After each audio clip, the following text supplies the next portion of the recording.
Bueno, acabamos de informar hace unos segundos de esta información que tiene que ver con el seguimiento al señalamiento que hizo Estados Unidos. El Departamento del Tesoro sancionaba por presunto lavado de dinero a 3 instituciones financieras mexicanas que están bajo investigación, y hay que tener muchísimo cuidado. Y creo que el cuidado empezó a partir de una gran columna que escribió nuestro colaborador Gerardo Esquivel en Milenio, que era preguntas claves sobre los señalamientos del Tesoro de Estados Unidos a las instituciones financieras mexicanas.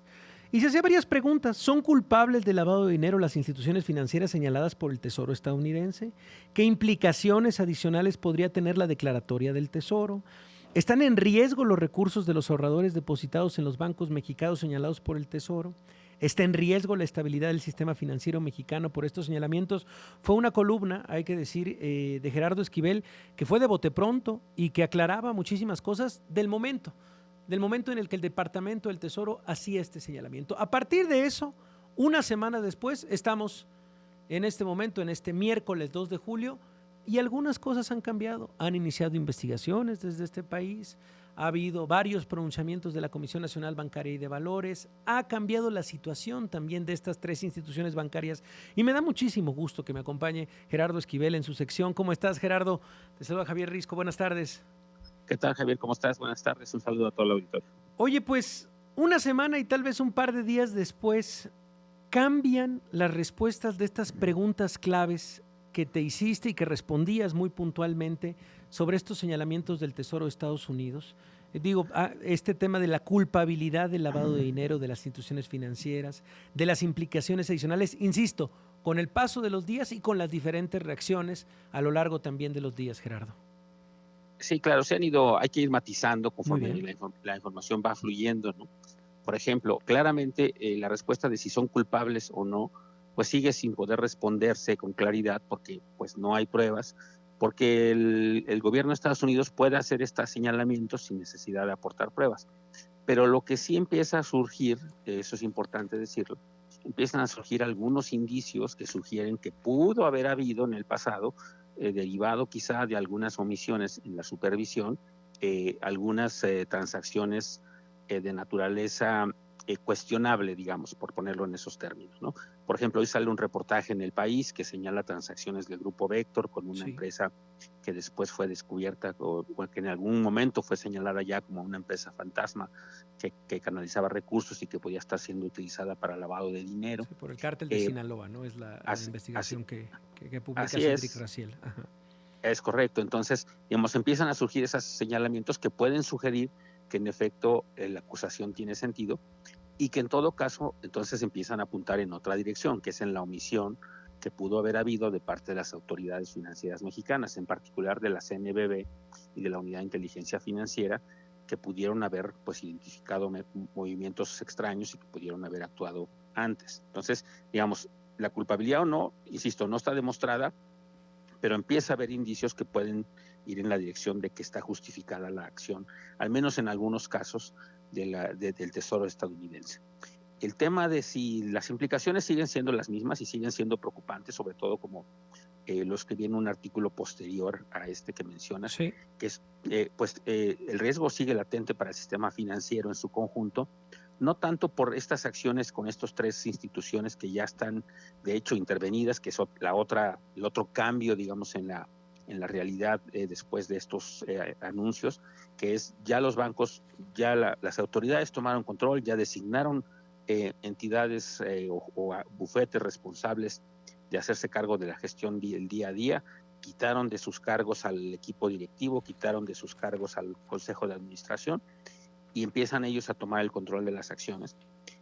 Y entonces, entonces ahí eso no pone en riesgo el sistema financiero porque son instituciones relativamente pequeñas dentro del conjunto del sistema mexicano.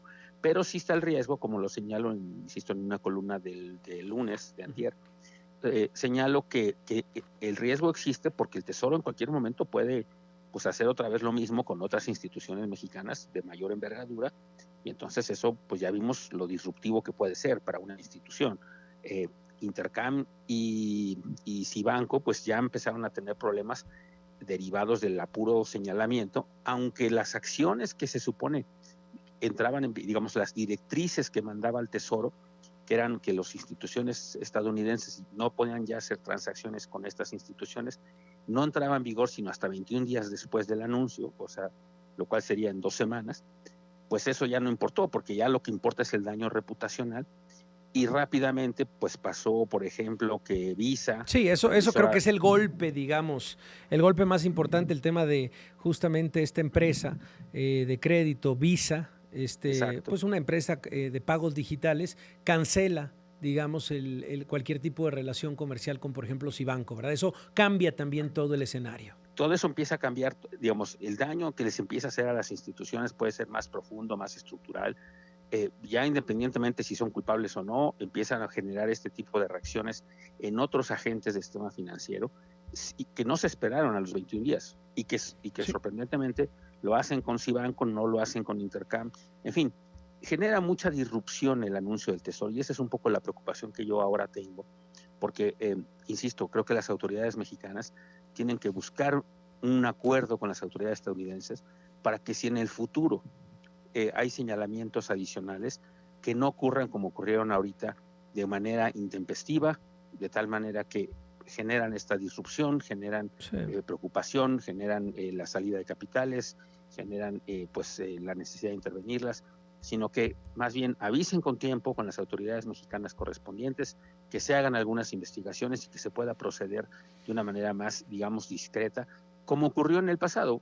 No son las primeras instituciones financieras que son acusadas de lavado de dinero.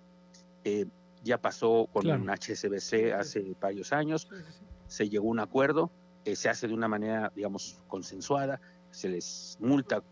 HSBC casi nadie lo sabe, pero HSBC pagó una multa de $1.900 millones a nivel internacional.